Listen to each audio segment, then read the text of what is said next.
ప్రస్తుతం మనం Bhadrachalam road railway station ముందు ఉన్నాము. Bhadrachalam road railway station code BDCR. ఇక్కడ మొత్తం 3 ప్లాట్‌ఫార్మ్స్ ఉంటాయి. ఈ రైల్వే స్టేషన్ మొత్తం కూడా కన్‌స్ట్రక్షన్‌లో ఉంది. భద్రాచలం వెళ్ళే భక్తులు ఈ భద్రాచలం రోడ్‌లో దిగాలి. ఈ రైల్వే స్టేషన్ కొత్తగూడెంలో ఉంటుంది. భద్రాచలం రోడ్ అని ఎందుకంటారంటే ఇక్కడి నుంచి భద్రాచలం 40 కిలోమీటర్ల దూరంలో ఉంటుంది. అందుకని ఈ స్టేషన్‌కి భద్రాచలం రోడ్ అని పేరు పెట్టారు. ఈ రైల్వే స్టేషన్‌లో లిఫ్ట్‌లున్నాయి. ఎస్కలేటర్స్ అయితే లేవు.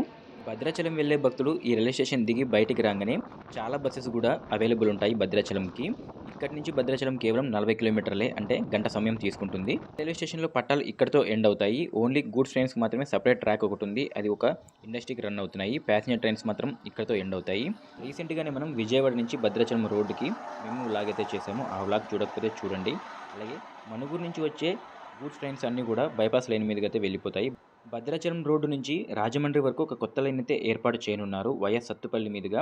ఆ లైన్ మాత్రం అందుబాటులోకి వస్తే రాజమండ్రి నుంచి భద్రాచలం రోడ్డుకి డైరెక్ట్ ట్రైన్స్ అయితే అందుబాటులోకి వస్తాయి. ఈ వీడియో నచ్చితే మాత్రం తప్పకుండా మీ ఫ్రెండ్స్ అండ్ ఫ్యామిలీ మెంబర్స్కి షేర్ చేయడం మర్చిపోవద్దు. అలాగే మేము పెడుతున్న ఎఫర్ట్స్ నచ్చితే మాత్రం మన ఛానల్ని సబ్స్క్రైబ్ చేసుకొని సపోర్ట్ అయితే చేయండి.